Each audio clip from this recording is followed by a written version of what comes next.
Olá pessoal, tudo bem? Estamos aqui para mais uma aula do grupo de aulas de botânica. Já vimos as briófitas, já vimos as pteridófitas e agora é a vez das gimnospermas. A conceituação teórica sobre as gimnospermas já foi gravada e dada pelo professor Barão. E nosso objetivo aqui é apresentar a vocês as gimnospermas na prática, de uma forma um pouco diferente. Nós vamos sair ao meio ambiente e conhecer alguns aspectos das gimnospermas para que vocês possam, ao estar no meio ambiente, poder identificá-las com mais propriedade. Assim como nós já fizemos com as briófitas e com as pteridófitas. Tá ok? Mas antes de iniciarmos a nossa saída a campo para conhecer as gimnospermas, quero relembrar alguns aspectos importantes que foram vistos por ele, que serão trabalhados durante a aula prática, mas sem o intervalo para a análise da teoria. Então é importante que vocês tenham um conhecimento de alguns termos que serão utilizados na saída a campo, tá bem? Bom, a primeira questão importante é que essas plantas, assim como já eram as pteridófitas, elas são vasculares. Tem xilema, tem floema, e aí elas atingem um grande porte, porque elas, além de serem vasculares, elas são cormófitas. Tem raiz, caule e folha. Vai aparecer nesse grupo uma estrutura muito importante de reprodução conhecida como semente. É a primeira vez na escala evolutiva que a semente aparece nesse processo. Para que a semente se forme, é necessário que a planta tenha uma estrutura de reprodução diferenciada. Então o gametófito ele vai se tornar dependente e vai se tornar reduzido no esporófito. A planta adulta que nós identificamos é o esporófito. E nela vai se formar uma estrutura muito interessante, conhecida popularmente como pinha, ou cientificamente como estróbilo. É na pinha ou no estróbilo que a semente vai se formar graças a um processo inovador chamado polinização. A polinização.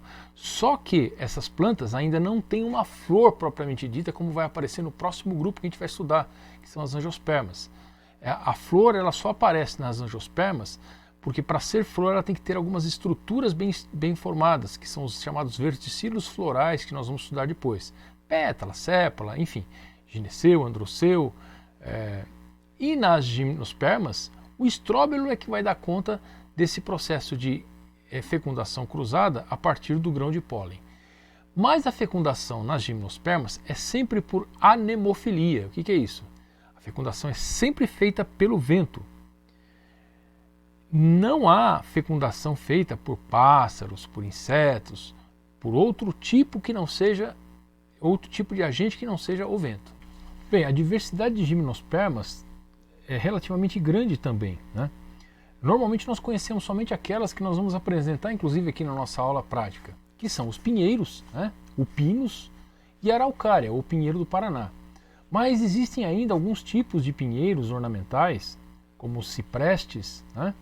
Como os juníperos, e também espécies muito ornamentais que lembram um pouco as pteridófitas, que são as cicas, que são bastante utilizadas na ornamentação e que a gente costuma nem conhecer como gimnosperma. Então eu recomendo que vocês procurem essas espécies que eu acabei de falar no Google para conhecê-las, tá bem? E existe ainda uma gimnosperma de enorme porte, porque as gimnospermas já são bastante grandes, né? Que são oriundas do hemisfério norte, que são as sequoias. Nós não a conhecemos aqui, mas as sequoias são árvores que chegam a ter 100 metros de altura. Acreditem, 100 metros, é muito alto, né? E essas árvores têm um diâmetro tão grande que quando perfuradas, né, quando alteradas, perfuradas, é possível passar um carro por dentro dela, né? Então são árvores enormes, tá bem? Bem, então vamos lá para conhecer essas tais gimnospermas. Vamos sair ao meio, visitar alguns locais. Algumas dessas filmagens são filmagens atuais, outras já são filmagens que nós fizemos num outro momento para outros projetos, mas que servem muito bem para o nosso propósito agora.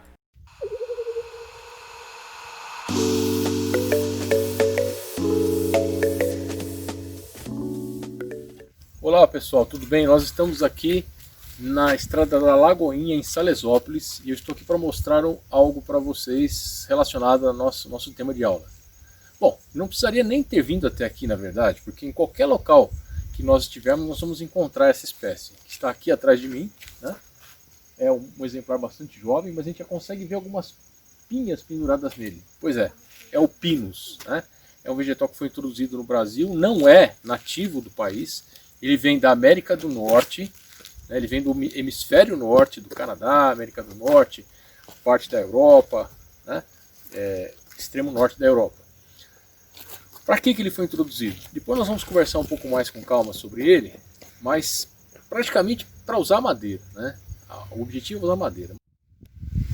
Eu vou pegar aqui para nós levarmos para o laboratório o órgão de reprodução desse vegetal, né?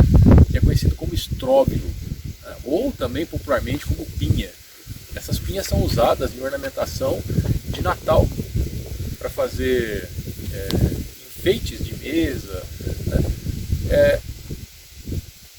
E o próprio pinheiro é usado como árvore de Natal, então é bastante cultivado e vendido para esse fim. É muito comum as pessoas comprarem uma árvore de Natal para fazer lá a sua festa, depois não saber o que fazer com ele, plantar em algum lugar, e geralmente plantando no quintal tem problemas, porque é uma árvore que cresce muito, muito rápido e tem uma certa instabilidade, né? Então o perigo de cair sobre as casas. Eu vou pegar aqui a conhecida pinha ou o estróbilo, tá bem? Nós vamos levar lá para ver com mais calma esse vegetal. Muito bem, então, pessoal, vamos tentar mostrar para vocês o estróbilo que nós colocamos lá no laboratório, no meio ambiente. Está aqui, ó. Esse é o estróbilo, tá bem? É uma pinha, tá certo? Vocês devem conhecer já viram com certeza por aí, porque ela é muito usada nos enfeites, não é isso? E essas pinhas, elas vão formar sementes. No caso do pinus, as sementes são bem interessantes e às vezes difíceis da gente observar. Mas eu vou tentar arrancar daqui uma semente para que vocês possam ver como é que ela fica encaixadinha aqui, né, no meio da estrutura toda. Vamos lá, se eu consigo achar aqui uma semente para vocês. Hein? Uma sementinha. Aqui está a semente, tá bem? É uma semente alada. Ela vai ser levada também pelo vento, vai cair sobre uma superfície úmida e vai germinar. Isso se espalha com uma facilidade muito grande. Essas plantas são chamadas plantas exógenas. Quando você planta um pinheiro desse, muito possivelmente ele vai invadir outros espaços. Por quê? Ele não tem predadores naturais aqui no Brasil. Então ela vai se espalhar com uma facilidade muito grande. Olha, uma única pinha dessa produz dezenas de sementes que são espalhadas pelo vento. Tá bem? Bem, esses pinos, eles foram trazidos para cá, como eu já disse, com um objetivo muito específico, produzir madeira. Por quê, né? Porque a madeira produzida pelo pinus é uma madeira muito interessante, é uma madeira leve, clara, fácil de manusear, é uma madeira não muito dura, aliás é uma madeira mole, né? E fácil de ser usada por exemplo, em artesanato, ou como forro, ou como móvel. Então tem uma série de funções, né? São retiradas tábuas para a engenharia civil, então, tem muitas funções.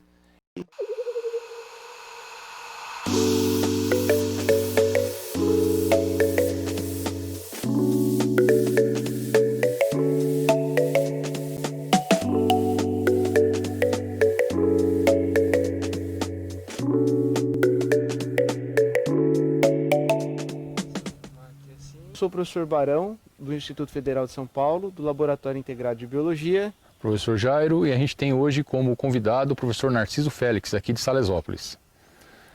Bom, nesse dia a gente vai mostrar para vocês um local diferente aqui na cidade de Salesópolis, no Alto Tietê, e que é uma mata bem especial, bem diferente, que o professor Jairo vai explicar um pouquinho agora para vocês. Então, aqui é uma mata de araucária, né? A araucária é também conhecida como pinheiro do Paraná. Essa vegetação é uma gimnosperma, depois nós vamos conversar um pouquinho mais sobre ela, sobre as características dessa planta. Mas a mata de araucária, ela, segundo o professor Aziz Absader, né, que é um grande geógrafo aqui do Brasil, já falecido, ele fala que é uma fitofisionomia da Mata Atlântica, ou seja, é uma mata que está encravada na Mata Atlântica.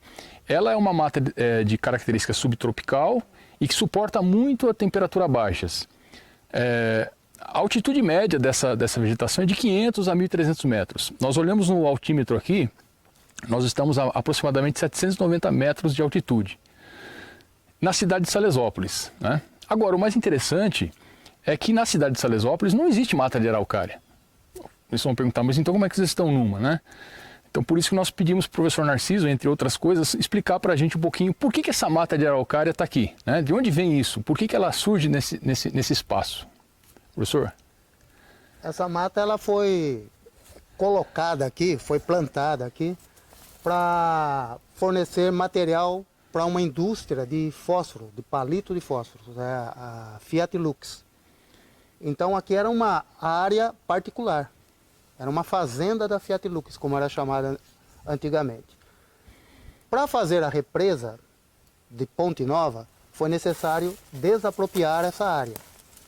Então a Fiat Lux se retirou e a araucária ficou formando essa fitofisionomia, que hoje faz parte de um parque municipal, é o Parque do Pinheirinho, de Salesópolis. É um parque que tem o nome de parque, portanto deveria ser preservado, fiscalizado, mas não é. As pessoas vêm livremente aqui e isso tem afetado toda essa área. Constantemente é colocado fogo nessa área, né? Todo ano são feitas queimadas e isso impede que araucárias novas se desenvolvam. Olá pessoal, eu estou aqui para fazer um experimento para vocês que vocês possam perceber o que uma ação criminosa pode causar numa mata de araucária. Vamos imaginar que você tem então, sob a mata, uma grande quantidade de folhas caídas, bem? Então a gente tem aqui uma grande quantidade de folhas caídas sobre o solo, fazendo um tapete na mata. Se uma pessoa, propositalmente ou não, e muitas vezes é proposital, e é um ato criminoso, jogar um palito de fósforo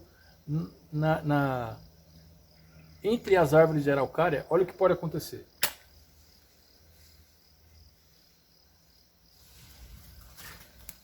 Pronto, bastou um pouquinho de fogo. Observe a capacidade de combustão que tem esse material. Eu coloquei o fogo na parte superior, né? Se eu tivesse colocado o fogo na parte inferior, né? Jogado um pouco de fogo na parte inferior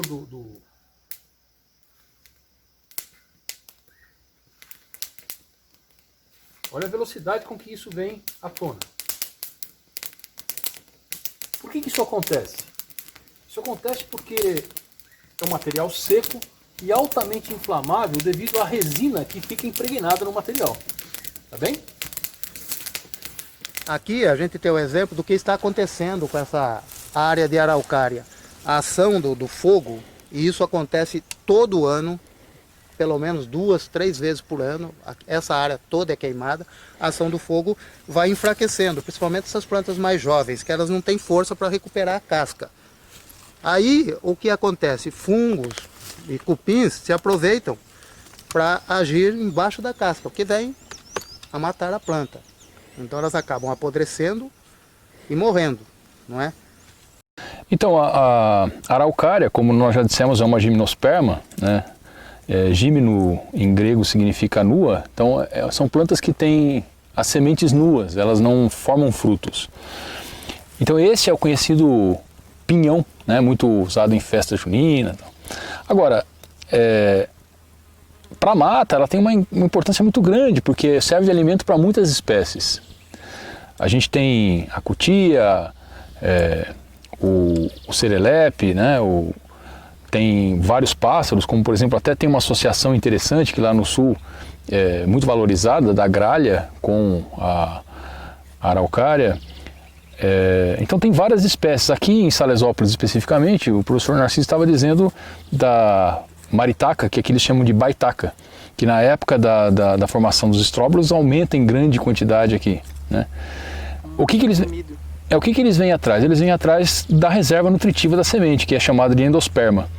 Então as maritracas em especial, elas vão cutucar, vão fazer uma abertura na lateral da semente e vão se alimentar do endosperma. Agora, veja, quando a maritaca vai lá no estróbilo, né, naquilo que a gente vai mostrar para vocês em outra filmagem, ela acaba estourando o estróbilo feminino e espalhando vários desses pinhões pela mata. E aí alguns deles vão acabar germinando. Por isso essa interação da planta com os animais é muito importante. Olá pessoal, então nós falamos aí do pinhão, né, que é a semente da araucária. Cuidado, a araucária não forma fruto, gimnosperma não forma fruto. Fruto é uma estrutura anatômica, botânica, que vai aparecer somente nas angiospermas. Nós dissemos muito bem aí que gímeno significa nua, são sementes nuas, sem fruto. Mas eu peguei lá um pinhão daqueles, que é muito comercializado, você pode comprar nos supermercados, por exemplo, e que é cozido para comer nas festas juninas. Então olha aqui, esse é o pinhão, né, o conhecido pinhão, muito utilizado aí nas festas juninas. O que nós vamos fazer? Se nós pegarmos esse pinhão e abrirmos ele, você vai observar que existe uma casca, tá bem? Então olha lá, faz de conta que eu estou pegando aqui o pinhão, abrindo para vocês verem. Opa, olha lá, uma casca, né? De dentro dessa casca saiu uma estrutura que nós vamos chamar de endosperma, que é isso aqui. Olha lá, estava dentro do pinhão isso aqui. Esse é o endosperma, tá bem? É a reserva nutritiva que vai sustentar o embriãozinho que está lá dentro, né? Então eu vou tentar abrir esse pinhão para vocês verem o embriãozinho que vai crescer, que está ali. Olha aqui, ó. Olha lá. Essa parte amarelinha que aparece aqui. Opa, vamos virar um pouquinho mais, é difícil. Aí, olha lá, essa parte amarelinha na ponta do meu dedo é o embrião. Se você quiser plantar a araucária, é bastante simples, muito simples. Basta você encher um saquinho de terra, pegar a semente e enterrar nessa posição. Regar diariamente e logo logo ela vai nascer. Só que para a araucária chegar à fase adulta, aí demora. Demora bastante, né? Isso pode levar anos. Então quando você vir uma araucária em qualquer lugar, saiba que é resultado de anos de desenvolvimento de uma semente até chegar na planta adulta. A pergunta é, esse pinhão que você acabou de plantar é um pinhão que dará mais pinhões? Só se for uma fêmea. Se for um macho, não. E como eu faço para saber? Senta e espera. Será necessário esperar a planta crescer para que você saiba se aquela planta, aquela semente que você plantou é macho ou fêmea. Um grande abraço para vocês.